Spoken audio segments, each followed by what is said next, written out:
നിങ്ങൾക്ക് നിങ്ങളാണ് ഏറ്റവും വലുതെന്നിരിക്കട്ടെ. നിങ്ങൾക്ക് നിങ്ങളാണ് ഏറ്റവും വലുതെന്നിരിക്കട്ടെ. നബിദിനാഘോഷമാണോ? ഉടലോടെ സ്വർഗത്തിൽ പോവാ. ഓരോ റബീഉൽ അവ്വൽ 12 ദിവസങ്ങളിൽ നബിദിന സമ്മേളനങ്ങളിൽ പ്രസംഗിക്കാൻ പോകുമ്പോ പലപ്പോഴും പ്രിയപ്പെട്ടവരെ തലകുനിച്ചിരിക്കേണ്ടി വന്നിട്ടുണ്ട്. തൊട്ടു മുന്നിലൂടെ നബിദിനത്തിന്റെ പേരിൽ വാഹനങ്ങളിൽ പോകുന്ന പാട്ട് കേൾക്കുമ്പോ മ്യൂസിക്കുള്ള പാട്ടുകൾ ഇട്ടിട്ട് ആരോടുള്ള സ്നേഹമാണ് എന്റെ ചെറുപ്പക്കാരാ? ഇത് ഏത് നബിയോടുള്ള സ്നേഹമാണ് എന്റെ പൊന്നുമോരെ? അള്ളാന്റെ ഹബീബിന്റെ സ്നേഹം നീ ആഗ്രഹിക്കുന്നുണ്ടോ? പക്ഷേ നിന്റെ പ്രവർത്തനങ്ങൾ എവിടെയാ നിന്നെ കൊണ്ടെത്തിക്കുന്നതെന്നറിയോ? ഡെൻമാർക്കിൽ റസൂലുള്ളാഹിനെ പറ്റി അധിക്ഷേപിച്ചവരെ പോലെ, പത്തനംതിട്ടയിൽ ചോദ്യപേപ്പർ എഴുതിയവരെ പോലെ, തൊടുപുഴയിൽ കാർട്ടൂൺ വരച്ചവരും ചോദ്യപേപ്പർ എഴുതിയവരെ പോലെ, നെതർലാൻഡിൽ അടച്ചിട്ട കണ്ണാടിച്ചിലിനകത്തിരുന്ന് റസൂലുള്ളാഹിനെ അധിക്ഷേപിക്കുന്നവരെ പോലെ നീ ചെയ്യുന്ന പ്രവൃത്തിയാണ് എന്നേ പറയാൻ കഴിയൂ. പക്ഷേ ഞാൻ എന്റെ പ്രിയപ്പെട്ട സഹോദരങ്ങളോട് ഇത് ലൈവായത് കൊണ്ട് ഞാൻ പൊതുവായ ഒരു കാര്യം ഉണർത്താൻ ഉദ്ദേശിക്കുകയാണ്. അത് മറ്റൊന്നുമല്ല, അള്ളാഹുവിന്റെ ഹബീബിനെ എന്താണെന്ന് നമ്മൾ മനസ്സിലാക്കി ഖുർആനിലൂടെ പരിചയപ്പെടുത്തിയിട്ട് ആ പരിചയപ്പെടുത്തൽ അവസാനിക്കുമ്പോ അള്ളാഹു നബി തങ്ങളെ ആശ്വസിപ്പിച്ചുകൊണ്ട് പറയുന്നു, മുത്തേ, അള്ളാന്റെ ഹബീബിനോട് അള്ളാഹു പറയുന്നു, ഫഇൻ തവല്ലൗ, നബിയേ, നിങ്ങളെപ്പറ്റി ഞാൻ ഇത്രയൊക്കെ പറഞ്ഞിട്ടും അവർക്ക് തിരിഞ്ഞിട്ടില്ലെങ്കിൽ, അവര് മനസ്സിലാക്കിയിട്ടില്ലെങ്കിൽ ഒരു കാര്യം ഞാൻ പറയാം. ഫഖുൽ ഹസ്ബി അല്ലാഹ്, പറയ്, എനിക്ക് നിങ്ങൾ വേണ്ട, ഹസ്ബി അല്ലാഹ്, എനിക്ക് അല്ലാഹ് മതി, എനിക്കെന്റെ അല്ലാഹ് മതി, എനിക്കിങ്ങനെ ഒരു അനുയായികളെ വേണ്ട, എനിക്കിങ്ങനെ ഒരു അനുയായികളെ വേണ്ട എന്ന് ധൈര്യമാകിട്ട് പറയൂ നബിയേ. അങ്ങക്ക് ഞാനുണ്ട് ഹബീബേ, അങ്ങക്ക് ഞാനുണ്ട് റസൂലേ. അല്ലാഹു നബി തങ്ങൾ ആശ്വസിപ്പിക്കുകയാ. ഇവിടെ രണ്ടു കൂട്ടം ആളുകളെ നമുക്ക് കാണാൻ കഴിയും. അള്ളാന്റെ ഹബീബിന്റെ ജന്മദിനത്തിൽ സന്തോഷിക്കണ്ടെന്ന് പറയുന്ന ഒരു സമൂഹത്തെ നമുക്ക് കാണാം. എന്തിനാ സന്തോഷിക്കുന്നത്? അള്ളാന്റെ ഹബീബിനെ പറ്റി നമുക്ക് എന്തിനാ ഇത്രത്തോളം? അതൊരു സാധാരണക്കാരനായ ആളല്ലേ, കേവലം ഒരു ദൂതനല്ലേ, സാധാരണക്കാരനായ ഒരു പ്രവാചകനല്ലേ. ഈസാ നബി വരെയുള്ള ആദം നബി മുതലുള്ള പ്രവാചകന്മാരുടെ ശൃംഖലയിലെ അവസാനത്തെ കണ്ണിയല്ലേ. എന്തിനാണ് ഇത്രയും വലിയ ആദരവ് ആരാധനയായി മാറ്റുന്നതെന്ന് ചോദിക്കുന്നവർ നമ്മുടെ ഇടയിലുണ്ട്.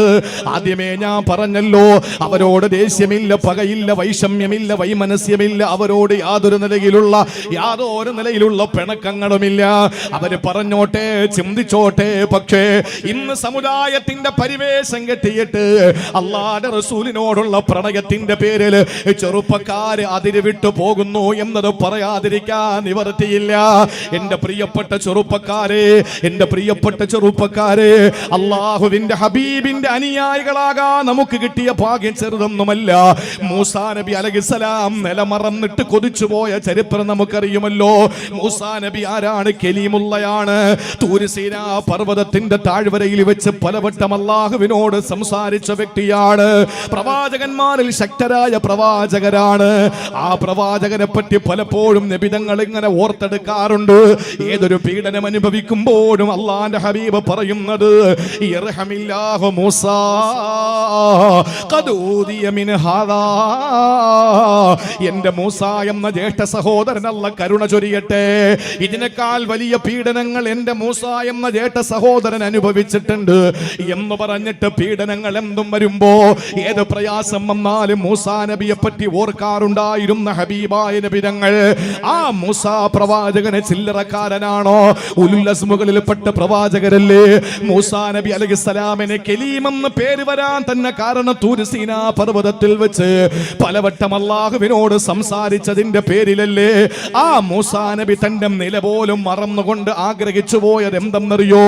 മൂസാ നബി തൗറാത്ത് ഇങ്ങനെ വായിച്ചു വരുമ്പോ തൗറാത്തിൽ അല്ലാഹുവിന്റെ ഹബീബിനെ പറ്റി പറയുന്ന ഭാഗമല്ല, അവിടുത്തെ സമുദായമാകുന്ന എന്നെയും നിങ്ങളെയും പറ്റി പറയുന്ന വാക്കുകൾ, എന്നെയും നിങ്ങളെയും പറ്റി പറയുന്ന ഭാഗങ്ങൾ കേട്ടപ്പോ മൂസാ നബിയെ പറ്റി പറയുന്നു, തമന്നാ മൂസാ നബി കൊതിച്ചു പോയത്രേ, അയ്യകൂന മിൻ ഉമ്മത്തി മുഹമ്മദ്, ഏരൂരിലുള്ള സാധാരണ സാധാരണക്കാരനായ ഒരാളിനെ പോലെ മൂസാ നബി കൊതിച്ചു പോവുകയാ.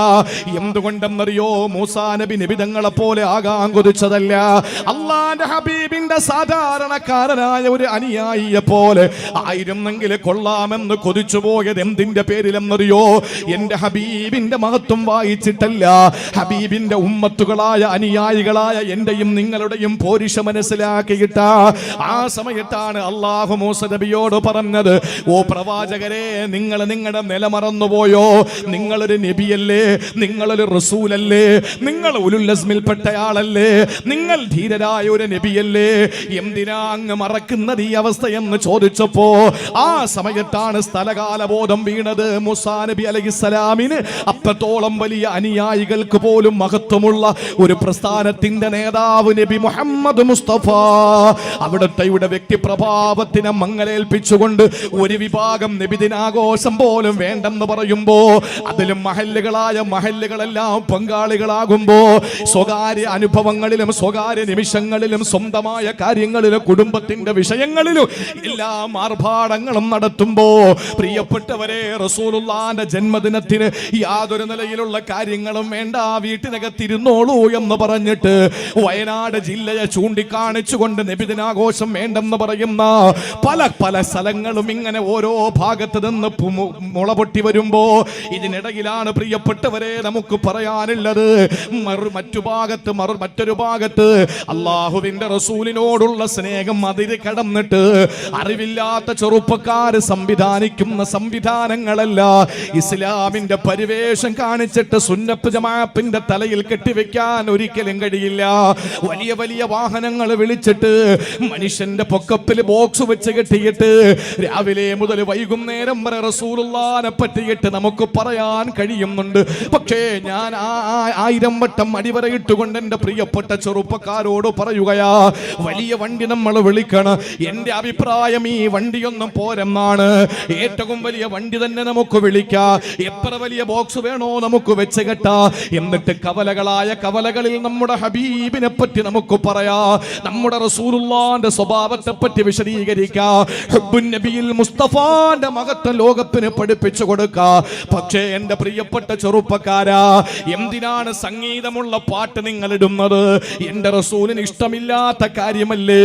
പള്ളികളുടെ മുന്നിലൂടെ പോയാൽ ആ ബാങ്ക് കൊടുക്കുന്ന സമയത്ത് ഒന്ന് മൈക്കൊന്ന് ഓഫാക്കാൻ എന്തേ ആശിഖീങ്ങളെന്ന് സ്വയം ചിന്തിക്കുന്ന ചെറുപ്പക്കാർക്ക് കഴിയാതെ പോകുന്നു. എന്തുകൊണ്ടാണ് ചെറുപ്പക്കാരാ രാവിലെ സുബഹി നിസ്കരിക്കാതെ ആർഭാടത്തോടു കൂടിയിട്ട് നബിദിനാഘോഷം നടത്തിയിട്ട് ളുഹർ നിസ്കരിക്കാൻ നീ മെനക്കെടാത്തത്? അസർ എന്തേ നിസ്കരിക്കാത്തത്? മഗ്രിബ് എന്തേ നിസ്കരിക്കാത്തത്? ഞാൻ വേദനയോടെ പറയട്ടെ, എത്രയോ ചെറുപ്പക്കാര് പല വാഹനങ്ങളിലും നമ്മൾ യാത്ര ചെയ്യുമ്പോ, കഴിഞ്ഞ വർഷവും അതിന് മുമ്പത്തെ വർഷവും നബിദിന സമ്മേളനങ്ങളിൽ പരിപാടിക്ക് പോകുമ്പോ, നാളെ ഈ വിനീതന് 2 പരിപാടിയാ. മഗ്രിബ് കഴിഞ്ഞിട്ട് നീർക്കുന്ന മസ്ജിദുൽ ഇജാബയുടെ മുമ്പിൽ നബിദിന സമ്മേളനത്തിന്റെ മുഖ്യ പ്രഭാഷണമാണ്. അത് കഴിഞ്ഞ് ഇശാ കഴിഞ്ഞിട്ട് മണ്ണഞ്ചേരിയിൽ പ്രസംഗമാണ്. ഇതും നബിദിന സമ്മേളനം തന്നെയാണ്.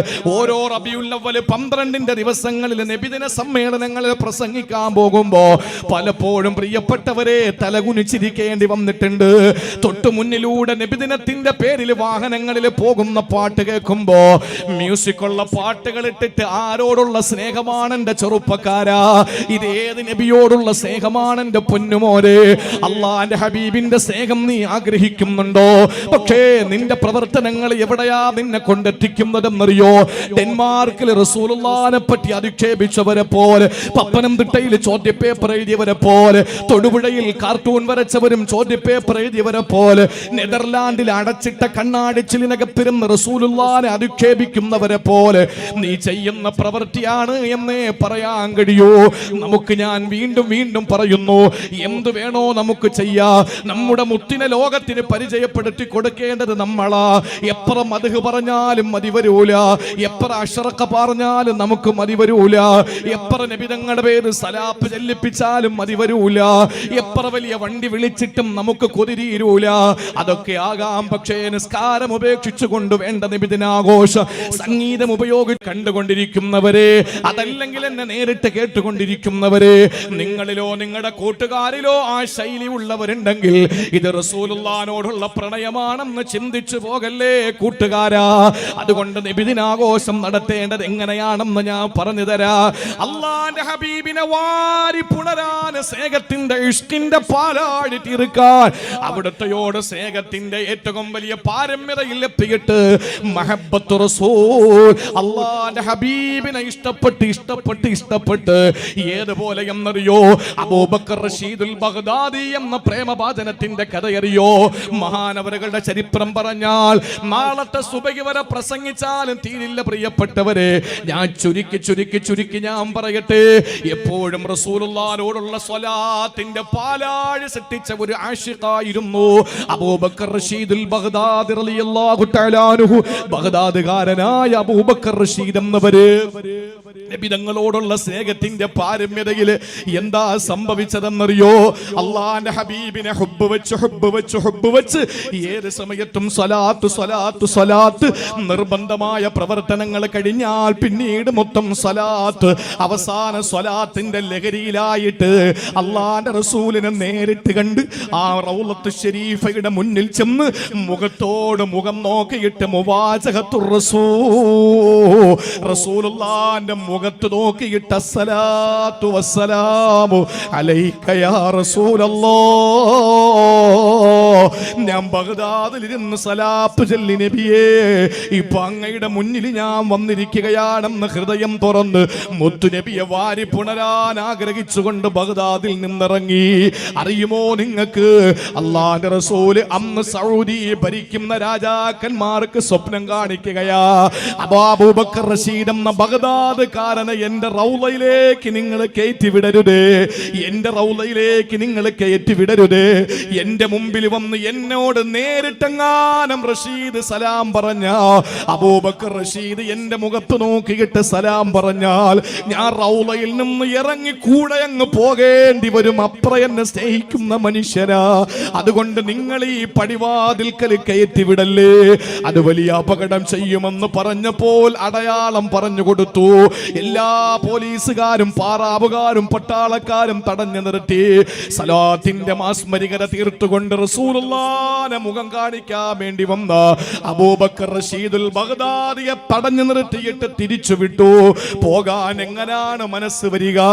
മാറി കുറെ ദൂരങ്ങൾ സഞ്ചരിച്ചിട്ട് അവിടെ നിന്നിട്ട് പല രീതിയിലും വരാനുള്ള ആസൂത്രണം നടത്തി.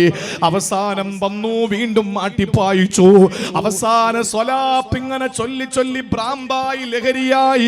അവസാനം എന്താ എന്റെ റസൂലിന്റെ മുമ്പിലെത്താനുള്ള വഴി എന്നതിനെ പറ്റി ചിന്തിക്കുമ്പോ തലയിൽ ചുമടുകളുമായി പോകുന്ന യാത്രക്കാരെ കാണുകയാണ്. അത് മദീനയുടെ വഴിയിലൂടെ നടന്നു പോകുന്ന ആളുകളാണ്. തലയിൽ വലിയ വിറക് കെട്ടുകളാ. അവരിൽ ഒരാളെ ചെന്നിട്ട് കണ്ടിട്ട് പറഞ്ഞു, നിങ്ങൾ എനിക്ക് ഉപകാരം ചെയ്തു തരുവോ? ആ വിറക് കെട്ടിന്റെ അകത്ത് എന്നെ ഒളിപ്പിച്ചിട്ട് റൗളയുടെ മുന്നിലൂടെ ഒന്ന് കൊണ്ടുപോകുമോ? എന്റെ സ്വത്ത് മുഴുവനും നിങ്ങൾക്ക് തരാ, എന്റെ എല്ലാ സംവിധാനങ്ങളും നിങ്ങൾക്ക് തരാ, പകരം എനിക്ക് നിങ്ങൾ ഈ ഒരു കാര്യം ചെയ്തു തരണമെന്ന് പറഞ്ഞിട്ട് അള്ളാന്റെ ഹബീബിനോടുള്ള പ്രണയ ലഹരിയാൽ വിറക് വെട്ടുകാരനായ വിറക് ചുമട്ട് തൊഴിലാളിക്ക് എല്ലാ ഓഫറുകളും കൊടുത്തിട്ട് ആ വിറക് കെട്ടിന്റെ ഉള്ളിൽ കയറി ഒളിച്ചിരിക്കുകയാ.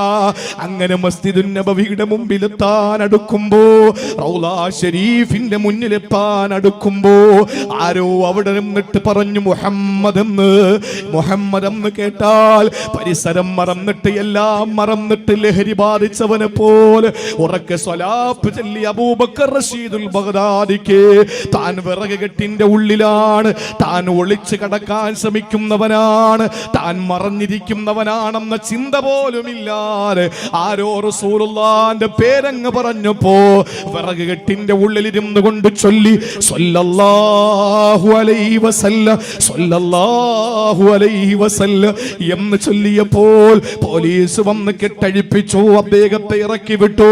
പിന്നീട് റൗള ഷരീഫിന്റെ മുമ്പിൽ നിന്ന് അന്തിച്ചു വീശുന്ന മന്ദമാരുതന്റെ തഴുകിത്തലോടലില് തന്റെ പ്രേമത്തെ എങ്ങനെയാണോ റസൂലുള്ളാഹിന്റെ റൗളയിൽ നിന്ന് അടിച്ചു വീശുന്ന ആ ഇളം കാറ്റിനെ തന്റെ തന്റെ നെഞ്ചിലേക്ക് ചേർത്തിട്ട് ഹബ്ബ് വെളിവാക്കിയ അബൂബക്കർ റഷീദുൽ ബഗ്ദാദിമാരാകുവോ?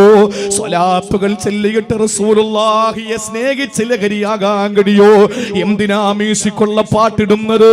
എന്തിനാണ് റസൂലുള്ളാഹിനെ ഇഷ്ടപ്പെടാത്ത പ്രവർത്തനങ്ങൾ ചെയ്യുന്നത്? എല്ലാം നമ്മൾ ചെയ്യുമല്ലോ, പക്ഷെ സ്വലാത്ത് എത്ര ചൊല്ലി എന്ന് ചോദിക്കുമ്പോൾ റബീഉൽ അവ്വൽ അവസാനിച്ച് റബീഉൽ ആഖിർ കടന്നു വരുമ്പോൾ ഒരു 100 സ്വലാത്ത് പോലും നമ്മൾ ചൊല്ലിയിട്ടുണ്ടാകൂല. ഒരു 100 സ്വലാത്ത് പോലും നമ്മൾ ചൊല്ലിയിട്ടുണ്ടാവൂല. ഒരുപാട് സദസ്സുകളിൽ ഒരുപാട് സ്വലാത്തുകൾ ഇജാസത്ത് കൊടുക്കുന്ന, എനിക്ക് ഒരുപാട് പ്രതിസന്ധികൾ വന്നപ്പോ, ഒരുപാട് പ്രയാസങ്ങൾ എനിക്ക് നേരിട്ടപ്പോ, ആ പ്രയാസങ്ങൾ ഞാൻ പറയാതെ തന്നെ വായിച്ചെടുത്ത മഹാനായ ശൈഖുനായ ഒരു ഉസ്താദ്. പ്രിയപ്പെട്ടവരെ, ഈ അടുത്ത സമയത്തും ഒരു പ്രതിസന്ധിയിൽ ഞാൻ പെട്ടുപോകുമ്പോൾ, പല രീതിയിലും ശത്രുക്കൾ വിരിച്ച വലയിൽ ഞാൻ കുടുങ്ങി പോകുമോ എന്ന ഒരു സന്ദർഭത്തില്, ആ ഘട്ടത്തിൽ ഞാൻ ഉസ്താദ് ഈ പരിപാടിക്ക് വേണ്ടി എന്നെ ക്ഷണിക്കുമ്പോൾ ഞാൻ പറഞ്ഞു, ഉസ്താദേ ഇങ്ങനെ ഒരു പ്രയാസം നേരിട്ട് കൊണ്ടിരിക്കുകയാണ്. ആ സമയത്തും എനിക്കൊരു സ്വലാത്തും ദിക്റും പറഞ്ഞു തന്നു. പ്രിയപ്പെട്ട സഹോദരങ്ങളെ, അങ്ങനെ ഒരുപാട് സ്വലാത്തുകൾക്ക് ഇജാസത്ത് കൊടുക്കുന്ന, ദിക്റുകൾ ഇജാസത്ത് കൊടുക്കുന്ന അതൊരു ലോകമാണ്. അതെല്ലാവർക്കും പറഞ്ഞാൽ തിരിയണമെന്നില്ല. അതൊരു ലോകമാണ്. ദിവസവും രാവിലെ സൂര്യൻ ഉദിച്ചു കഴിഞ്ഞാൽ, സുബഹി നിസ്കാരം കഴിഞ്ഞ് സൂര്യൻ ഉദിച്ചു കഴിഞ്ഞാൽ 101 സ്വലാത്ത് ചെല്ലണം.